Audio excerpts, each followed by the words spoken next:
Hi friends, welcome to Aari channel. இன்னைக்கு ஒரு புது வீடியோ நம்ம என்ன பார்க்க போறோம் அப்படினா ரீசன்ட் டேஸ்ல நிறைய பேர் கார்ட் வந்து எப்படி ஸ்டிட்ச் பண்றது, கார்ட் எப்படி ஃபிக்ஸ் பண்றது, இல்ல என்ன மெஷர்மென்ட்ல வந்து அதை செய்ய கொடுக்கிறது நிறைய பேர் டவுட்ஸ் கேட்டிருந்தீங்க. அதுக்கான கிளியரான வீடியோவா தான் இது இருக்கும். வாங்க வீடியோக்குள்ள போலாம்.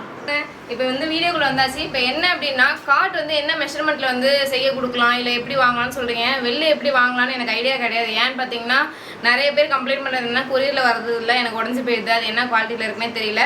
இப்போ நான் வந்து வச்சிருக்கிறது அப்படின்னு பாத்தீங்கன்னா கொரோனா டைத்தில் எங்கள் தாத்தா வீட்டில் இருந்த மரத்தில் கார்பெண்டர் வச்சு எனக்கு தோணுன ஐடியாவில் நான் செஞ்சது. அது பார்த்திங்கன்னா ராட் வந்து நல்லா 2 சைடு கொஞ்சம் பெருசாக இருக்குல்ல, இப்படி இருக்கு பாருங்க. இந்த மாதிரி ஒரு பெரிய சைஸ் இருக்குல்ல, இது வந்து ஒரு 5 ஃபீட்டுக்கு வந்து நான் இது பண்ணியிருக்கேன். இது வந்து ஒரு 4 ஃபீட் இருக்கும். இது வந்து சைடில் வந்து நம்ம இது பண்ணுறது. நான் ஃபுல்லாக இப்போ கிளியராக காட்டும் போதோ அப்படி இல்லைன்னா வந்து கிளாத்தை வந்து காட்டில் ஃபிக்ஸ் பண்ணிவிட்டு உங்களுக்கு நான் காட்டுறேன். அது வந்து எப்படி இருக்குது அப்படின்றத நம்ம பார்க்கலாம். அதாவது ஃபுல் ஃபிகர் எப்படி இருக்குன்றதை காட்டலாம். டபுள் சைடு வைக்கிறது வந்து 5 ஃபீட்லேயும் அட்ஜஸ்ட்மெண்ட் பண்ணுறது 1 மீட்டர் கிளாத்தாக இருந்தால் கொஞ்சம் பெருசாகவும் 3/4 மீட்டர் கிளாத்தாக இருந்தால் சின்னதாகவும் அட்ஜஸ்ட்மெண்ட் பண்ணுறதுக்கானது தான். இந்த ஹோல்ஸ் பார்த்திங்கன்னா 2 ஹோலுக்கு நடுவில் ஆப்போசிட் சைடில் ஒரு ஹோல் இருக்கும். கிளியராக தெரியுது அவங்களுக்கு. இங்கே ஒரு ஹோல், இங்கே ஒரு ஹோல், 2த்துக்கும் மிடில் ஆப்போசிட் சைடில் ஒரு ஹோல் இருக்கும். இந்த பேசிஸில் தான் வந்து இந்த சைடில் இருக்கிறது வந்து ஃபிட் பண்ணியிருப்பாங்க. இப்போ இந்த பெரிய சைஸ் ராட் இருக்குல்ல, இதை வந்து எப்படி பண்ணியிருக்காங்கன்னு ஐடியா வேணும்னா கீழே மறக்காமல் கமெண்ட் பண்ணுங்கள். இது எப்படி வந்து பண்ணலாம் அப்படிங்கிறத நான் வேணால் ஃப்யூச்சரில் உங்களுக்கு வந்து போடுறேன். இப்போ வந்து காட்டு உள்ளவங்களுக்கு எப்படி ஃபிக்ஸ் பண்ணலாம் நீங்கள் கிளாத்தை அப்படின்றத வாங்க வீடியோக்குள்ளே போய். இப்போ பார்த்தீங்கன்னா நம்ம காட்டில் ஃபிக்ஸ் பண்ணுறதுக்கு நமக்கு தேவையான பொருட்கள் என்னென்ன அப்படின்னு பார்த்தீங்கன்னா ஒரு 1 metre cloth, silk cotton cloth, அதுக்கப்புறம் நீடில், இந்த சைஸ் நீடில் தெரியுதா, இந்த நீடில். இது வந்து டோய் நூல்னு சொல்லுவோம். நம்ம யூஸ் பண்ணுற திங்ஸ்லாம் வாங்குவோம்ல, அந்த இடத்துல வந்து டோய் நூல் அப்படின்னு கேட்டிங்கனாலே தருவாங்க. பிளாக், ஒயிட் எல்லாத்துலேயுமே அவைலபிளாக இருக்கும். இப்போ வந்து நார்மலாக அந்த நிறைய கண்டு இருக்குல்ல, அது வந்து நான் ஃப்ரீயாக இப்போ விட்டுட்டேன். ஊசியில் சும்மா இப்படி நார்மலாக எப்பவுமே கோத்துப்போம்ல, அந்த மாதிரி கோத்துக்கிட்டேன். இப்போ இந்த கிளாத் இருக்குது பார்த்தீங்களா, இந்த 1 மீட்டர் கிளாத்து இவ்வளோ பெருசு இருக்கா நமக்கு. இந்த 1 மீட்டர் கிளாத்தில் கரை உள்ள பக்கம், அதாவது இந்த கரை தெரியுதா, எல்லாத்தையுமே கரை ஒரு பக்கம் இருக்கும், இன்னொரு பக்கம் பார்த்திங்கன்னா இந்த மாதிரி ஃப்ரீயாக இருக்கும். கரை உள்ள பக்கத்தை எடுத்து நான் இப்போ வந்து காட்டில் வந்து ஃபிக்ஸ் எப்படி பண்ணலாம் அப்படிங்கிறதான் காட்ட போகிறேன். பார்த்திங்கன்னா 5 ஃபீட் கிளாத்தில் வந்து இந்த மாதிரி இருக்கும்ல, இந்த மாதிரி ஒயராக நம்ம எல்லாரோட இதுலேயுமே இருக்கும். இப்போ கரை உள்ள பக்கத்தை எடுத்து இந்த ஃபஸ்ட்டு ஸ்டார்டிங் எட்ஜ் இருக்குல்ல, அது மேலே இப்படி வச்சுக்கணும். அதாவது நான் இந்த பக்கம் உட்காந்துருக்கேன், அதாவது நீங்கள் வீடியோ பார்த்துட்டே நீங்கள் பண்ணுற நீங்களாக இருந்தால் ஃபோனை இந்த இடத்துல இப்படி பேஸ்ட் பண்ணிக்கிட்டு நான் பண்ணுறதை அப்படியே செய்யுங்க. அதாவது கிளாத் வந்து உங்களுக்கு ஆப்போசிட்லேருந்து அந்த கட்டை மேலே இப்படி வச்சுக்கணும். வச்சுட்டு இந்த இடத்துல யாரையாவது வந்து பிடிச்சிக்க சொல்லுங்கள், கொஞ்சம் டைட்டாக பிடிச்சிக்க சொல்லுங்கள். இந்த இடத்த பிடிச்சிட்டு ஆப்போசிட்லேருந்து நான் நீட்டில் என் பக்கம் இழுக்கிறேன், ஓகேவா. இங்கேருந்து ஆப்போசிட்னா ஆப்போசிட்டில் உள்ள மேலே குத்திட்டேன், அந்த மாதிரி பண்ணாதீங்க. ஆப்போசிட்லேருந்து உங்கள் பக்கம் இது குத்திட்டு நல்லா ஒரு 5 ஃபீட்டு தாண்டி எவ்வளோ தூரம் உங்களால் இழுக்க முடியுமோ, நான் பாட்டு என்னால் எந்த அளவுக்கு இழுக்க முடியுமோ அந்த அளவுக்கு இழுத்துக்கிறேன். அதே மாதிரி இழுக்கிற அளவுக்கு சிக்கும் விழுந்துடாத அளவுக்கு பார்த்துக்கோங்க. இப்போ வந்து ஒரு இது வந்து மேக்ஸிமம் ஒரு 2 இன்ச் இருக்குது. அந்த 2 இன்ச்சுக்கு 2 ஸ்டிச் வந்து நான் போடுறேன். அதாவது இந்த ஒரு இதில் 2 வாட்டி இப்படி இப்படி குத்தி நான் எடுப்பேன், ஓகேவா. இப்போ மேலே வைக்கிறதுனால உங்களுக்கு தெரியுதான்னு தெரியல, அதனால தான் சொல்லிக்கிறேன்.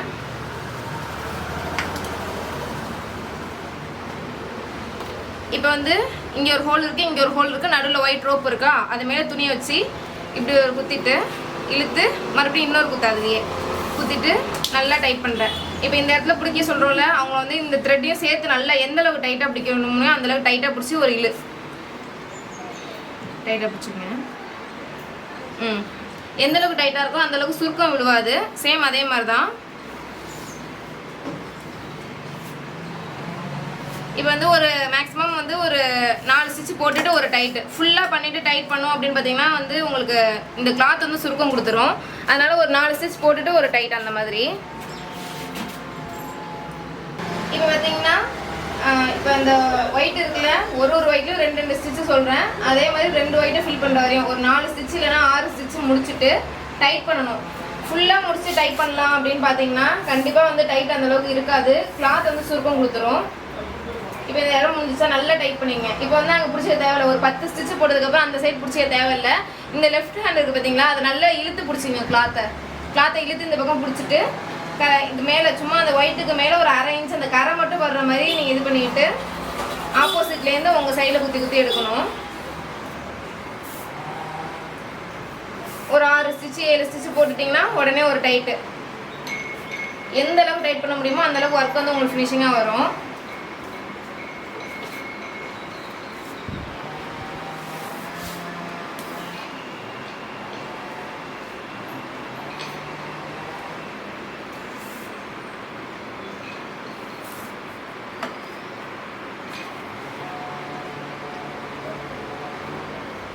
டைட் ஆகிடுச்சு.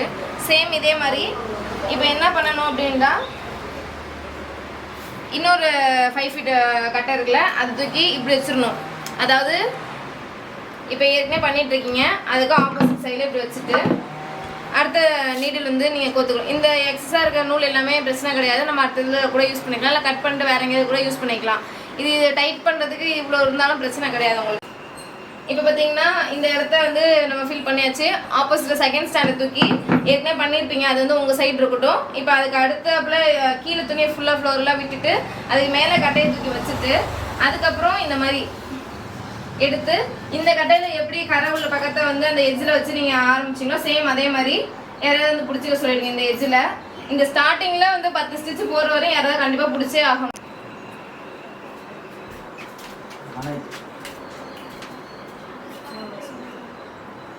ஆப்போசிட்லேருந்து உங்கள் பக்கம் வர மாதிரி ஒரு ஒயிட் கலர் அந்த பெரிய த்ரெட் நம்ம காட்டில் கொடுத்துருக்கோம்ல அந்த காட்டிலே 2 ஸ்டிச் மேக்ஸிமமாக போதும். அதுக்கு மேலே வேண்டாம், அதுக்கு கீழே வேண்டாம்.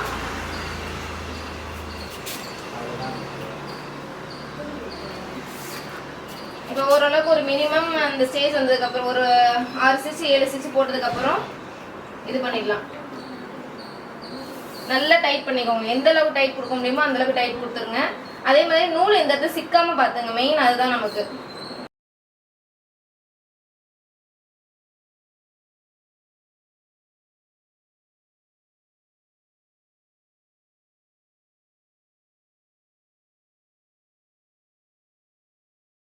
இப்போ பார்த்தீங்கன்னா நமக்கு தேவைப்படுறது 4 ஸ்டூல் வந்து நமக்கு தேவைப்படும். இப்போ 4 ஸ்டூல் போட்டாச்சு. இப்போ இந்த பக்கம் இப்படி நான் எப்படி உங்களுக்கு ஸ்டிச் பண்ணி காட்டணும் அதே பக்கம் தான் வச்சுருக்கேன். இது வந்து இப்படி ஒரு பர்ட்டு, இப்படி ஒரு பர்ட்டு, இப்படி ஒரு பர்ட்டு. ஓகே, அப்படியே தூக்கி ஆப்போசிட் இருக்க ஸ்டூலில் வச்சிடணும். இது வந்து சும்மா இப்படி ஒரு அதாவது என்னன்னா நம்ம ஸ்டிச் பண்ணியிருக்கோம்ல அது ரெண்டும் பார்த்துக்கிட்ட மாதிரி இருக்கணும். இதுவும் விட்டதை பார்த்த மாதிரியோ இல்லை இது விட்டதை பார்த்த மாதிரியோ இருக்கக்கூடாது. இதுவும் பார்த்துக்கிட்ட மாதிரி இருக்கணும். இப்போ வந்து நம்ம டைட் பண்ணணும். இப்போ இந்த 4 ஃபீட் இது சொன்னேன் உட்டன் சொன்னேன் அதை வந்து இந்த பக்கமாக இப்போ வந்து இதில் இந்த 4 பக்கமே ஹோல்ஸ் இருக்கும். அதனால் இந்த பக்கமாக விட்டு அந்த பக்கமாக எடுத்துக்க வேண்டியதுதான். சேம் அதே மாதிரி இந்த சைடும்.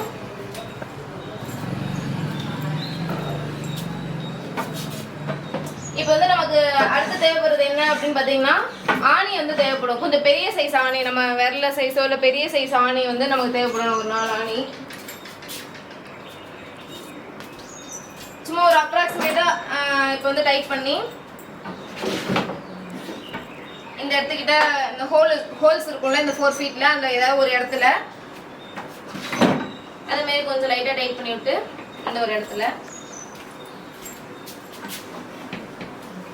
இந்த பக்கம் ஒரு இடம்.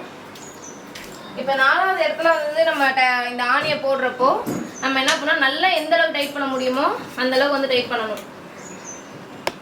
டைட் பண்ண ஹெல்ப்புக்கு யாராவது கூப்பிட்டுக்கிறதுனாலும் தாராளமாக கூப்பிட்டுக்கலாம். ஏன்னா நீங்களே வந்து டைட் பண்ணி நீங்களே வந்து இது பண்ணுறது கொஞ்சம் கஷ்டமாக இருக்கும். அதனால யாராவது ஹெல்ப்புக்கு கூப்பிட்டுக்கோங்க. யாராவது ஒருத்தவங்க இப்படி தள்ளுங்க, இன்னொருத்தவங்க இந்த ஆணியை எடுத்து இது பண்ணுங்க. இப்போ வந்து எந்த அளவுக்கு டைட்டாக உங்களால் தள்ள முடியுமோ அந்த அளவுக்கு டைட்டாக தள்ளிட்டு இந்த ஹோல்ல அந்த இடத்துல ஆணியை ஃபிக்ஸ் பண்ணிக்கணும். அதே மாதிரி 4 பக்கமும் எந்த அளவுக்கு இப்போ 4 ஃபீட்டுங்கிற இடத்துல நீங்கள் 4.5 ஃபீட் கூட வச்சுக்கலாம். அடிஷ்னலாக அதான் பிரச்சனை கிடையாது.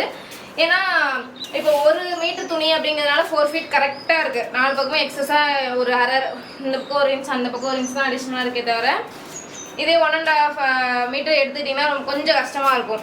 இப்போ எந்த அளவுக்கு டைட் பண்ணமோ அந்த அளவுக்கு நம்மளால முடிஞ்ச அளவுக்கு டைட் பண்ணியாச்சு. இப்போ 4 பக்கம் பார்த்தீங்கன்னா இந்த மாதிரி அடிஷ்னலாக த்ரெட் நமக்கு வந்து இருக்கும். அந்த த்ரெட்டை எந்த அளவுக்கு டைட் பண்ண முடியுமோ அந்த அளவுக்கு இப்படி இழுக்கணும் தான் இல்லைன்னு சொல்லலை. ஆனால் இப்படியே பிடிச்சி இழுத்தீங்கன்னா போட்டிருக்க தையெல்லாம் நமக்கு வெளில வந்துடும். அதனால என்ன பண்ணும், தையல் இருக்க இடத்துல இப்படி கையை வச்சு இப்படி டைட்டாக இழுத்து பிடிச்சிடும். இப்போ வந்து நான் இந்த கையில் இந்த நூலை நல்லா சுற்றிட்டு டைட் பண்ண போகிறேன். ஆனால் இந்த கை என்ன பண்ணுறேன் அப்படிங்கிறத கிளியராக பார்த்துக்கோங்க. இப்படி இழுத்து அதாவது நார்மலாக இந்த கிளாத் இருக்குது இப்படி இழுத்தனா டைட் ஆகுது தான் இல்லைன்னு சொல்ல, இருந்தாலும் இந்த லெஃப்ட் ஹேண்டை வச்சு ஒரு இழுத்து பண்ணிங்கன்னா அந்த ஒரு டைட் வந்து இன்னும் கொஞ்சம் க்ரிப்பாக இருக்கும். அதாவது உங்களோட கிளாத் வந்து கிழிக்காது. நீங்கள் சும்மா இது இப்படி இழுத்து டைட் பண்ணுறதுக்கும் இந்த கையோட சப்போர்ட்டோட டைட் பண்ணுறதுக்கும் நிறையவே டிஃப்ரென்ஸ் இருக்கும். கிளாத் வந்து டேமேஜ் ஆகாது. இப்போ வந்து எந்த அளவு நல்லா டைட்டாக சுற்ற முடியுமோ அந்த அளவு டைட்டாக நல்லா சுற்றிக்கோங்க.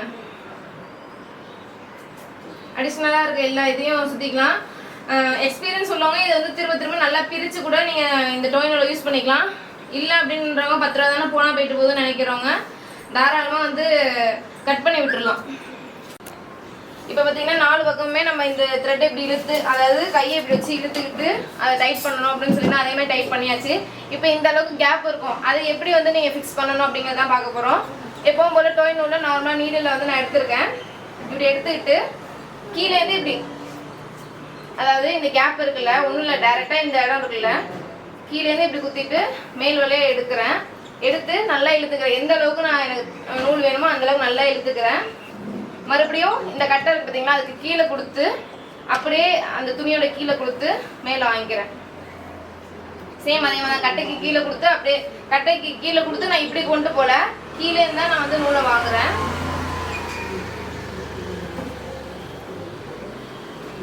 அது மாதிரி ஃபுல்லாக இந்த இடம் ஃபுல்லாக, அதாவது இந்த கேப் ஃபில் ஆகிற வரையும் ஃபுல்லாக நீங்கள் அந்த மாதிரி கொடுத்து வாங்கி. இப்போ பார்த்தீங்கன்னா ரஃபாக எல்லாத்தையும் இந்த மாதிரி கீழேருந்து கொடுத்து வாங்கி இந்த நூலை இது பண்ணிட்டேன். இப்போ வந்து என்ன மாதிரி டைட் பண்ணணும் அப்படிங்கிறத சொல்கிறேன். இங்கே அடிஷ்னலாக நூல், இப்போ இங்கெல்லாம் ஃபுல்லாக குத்தியாச்சு, இங்கே அடிஷ்னலாக நான் நூல் விட்டுருக்கேன். அந்த நூல் வந்து நல்லா டைட் பண்ணிக்கணும். நல்லா எந்த அளவு முடிச்சு போட முடியுமோ அந்த அளவுக்கு நல்லா முடிச்சு போட்டுட்டு இப்போ வந்து இப்படி இழுக்கணும். இப்போ இழுக்கிறப்ப என்ன செய்யணும், ஃபர்ஸ்ட் இந்த இது கிரிப்பு சொன்னேன், சேம் அதே மாதிரி அந்த பக்கம் ஒரு லெஃப்ட் ஹேண்ட் வந்து இந்த கிளாத்தை பிடிச்சி இப்படி இழுக்கணும். நீங்கள் இப்படி இழுத்தீங்கன்னு வைங்களேன், தரன்னு இந்த கிளாத் வந்து கிளியும். கிளாத் டேமேஜ் ஆகாமல் இருக்கணும் அப்படின்னா ரைட் சைடில் நீங்கள் டைட் பண்ணுறீங்க அப்படின்னா லெஃப்ட் சைடு கையை வச்சு இப்படி இந்த இடத்த, அதாவது எந்த இடத்த டைட் பண்ணணுமோ அந்த இடத்த இப்படி இழுத்துக்கணும். ஓகேவா? அதை இழுத்துட்டு ஒரு கிரிப்பு, இந்த இடம் வந்து டைட் ஆயிடுச்சு. நெக்ஸ்ட்டு அந்த கிரிப்பை விட்டுறாமல் லெஃப்ட் கையால் இதை பிடிச்சிக்கிட்டு இந்த நூலை வந்து இப்படி இப்படி இழுக்கணும். இங்கே ஒரு டைட் கிடச்சிருச்சா, இதை நல்லா இப்படி இழுத்துக்கிட்டு மறுபடியும் இந்த லெஃப்ட் கையை இந்த நான் தையல் கிட்ட கொண்டு போயிடணும். இழுத்துக்கிட்டு இது ஒரு டைட்டு. ஓகேவா? அதே கிரிப்பை விட்டுறாமல் இந்த கையில் பிடிச்சிட்டு ரைட் சைடு எடுத்து அடுத்த நூலை வந்து நான் நல்லா லூஸாக இருக்கிறதெல்லாம் நல்லா டைட் பண்ணிக்கிறேன். டைட் பண்ணி இப்படி இழுத்துக்கிட்டு மறுபடியும் என் லெஃப்ட் கையை அந்த தையல் கிட்ட கொண்டு போய் இப்படி இழுக்கிறேன். மறுபடியும் லெஃப்ட் கையால் டைட் பண்ண நூலை பிடிச்சிக்கிறேன். இந்த லூஸாக இருக்க நூல் எல்லாத்தையும் நல்லா இழுத்துக்கிட்டு அடுத்த நூல் வந்து ரைட் ஹேண்டால் கிரிப்பாக பிடிச்சிக்கிட்டு லெஃப்ட் ஹேண்டை கொண்டு போய் அந்த தையல்கிட்ட சேம் அதே மாதிரி தான்.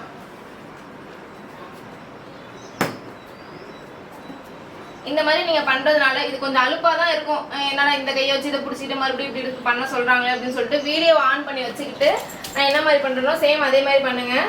ஸ்டார்டிங்கில் கஷ்டமாக தான் இருக்கும், போக போக இதாகிடும். ஒன்றும் இல்லை, டைட் பண்ணிடுறீங்க, அந்த நூலை வந்து டைட் விடாமல் பிடிச்சிக்கிறீங்க. நெக்ஸ்ட்டு லூஸாக இருக்க நூலை நல்லா இழுத்துக்கிட்டு கரெக்டாக இந்த டைட் பண்ணியிருக்கீங்களே அதுக்கிட்ட போய் இந்த கிளாத்தை வச்சு இப்படி இழுத்துக்கிட்டு ஒரு கிரிப்பு.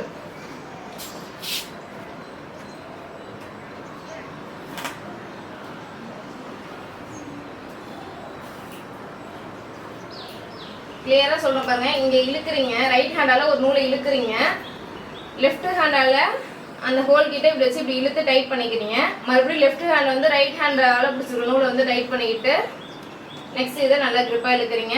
இழுத்துக்கிட்டு அந்த இடத்துக்கிட்ட போய் டைட் பண்ணுறீங்க. சேம் இதே மெத்தட். அப்புறம் வந்து பேலன்ஸ் இருக்க நூலை எந்த அளவுக்கு டைட் பண்ண முடியுமோ அந்த அளவுக்கு டைட்டாக வந்து டைட் பண்ணிக்கோங்க. சேம் இதே மாதிரி ஆப்போசிட் சைடையும் வந்து ஃபில் பண்ணிக்கோங்க. இப்போ பார்த்தீங்கன்னா ஃபுல்லாக காட்டில் வந்து நம்ம ஃபிக்ஸ் பண்ணியாச்சு. இது பார்த்தீங்கன்னா ஒரு ஹேண்டு, இது வந்து ஒரு ஹேண்டு, அங்கே அந்த சைடு இருக்குது பாருங்கள், அது வந்து பேக் நெக்கு, பக்கத்துலேயே வந்து ஃப்ரண்ட் நெக் போட்டிருக்கேன். இப்போ அந்த இடம் இருக்குல்ல அது வந்து ஃப்ரண்ட் நெக்கு, இது வந்து பேக் நெக்கு. இது ஏன் நான் இப்படி போட்டிருக்கேன் அப்படின்னு பார்த்தீங்கன்னா எனக்கு தகுந்த மாதிரி நான் போட்டிருக்கேன். இப்போ வந்து நான் தான் ஸ்டிச் பண்ண போகிறேன், அதனால் எனக்கு எந்தளவு கம்ஃபர்டபுளாக இருக்கோ அந்த மாதிரி போட்டிருக்கேன். இது வந்து கிளியராக இருக்கும் உங்களுக்கு இந்த வீடியோ அப்படின்னு நான் நினைக்கிறேன். கிளியராக இருக்குன்னா கீழே மறக்காமல் கமெண்ட் பண்ணுங்கள். இல்லை இதில் வந்து உங்களுக்கு ஏதாவது டவுட் இருக்குது அப்படின்னாலும் மறக்காமல் கீழே கமெண்ட் பண்ணுங்கள். இது வந்து எப்படி நம்ம கிளியர் பண்ணணும் அப்படிங்கிறத நான் நெக்ஸ்ட் வீடியோவில் கூட போஸ்ட் பண்ணுறேன். ஃப்ரெண்ட்ஸ், இப்போ பார்த்தீங்கன்னா காட்டில் எப்படி ஈஸி மெத்தடாக கிளாத்தை ஃபிக்ஸ் பண்ணலாம் அப்படின்னு நான் கிளியராக கொடுத்துருக்கேன் அப்படின்னு நான் நினைக்கிறேன். இந்த வீடியோ வந்து உங்களுக்கு யூஸ்ஃபுல்லாக இருக்குது அப்படின்னா மறக்காமல் கீழே கமெண்ட் பண்ணிட்டு போங்க. இந்த மாதிரி வீடியோஸ்லாம் உங்களுக்கு நிறைய வேணும் அப்படின்னு நினச்சிங்கன்னா மறக்காமல் நம்ம சேனல் லைக் பண்ணுங்கள், ஷேர் பண்ணுங்கள், கமெண்ட் பண்ணுங்கள், சப்ஸ்கிரைப் பண்ணிடுங்க. Thank you all, keep support, by.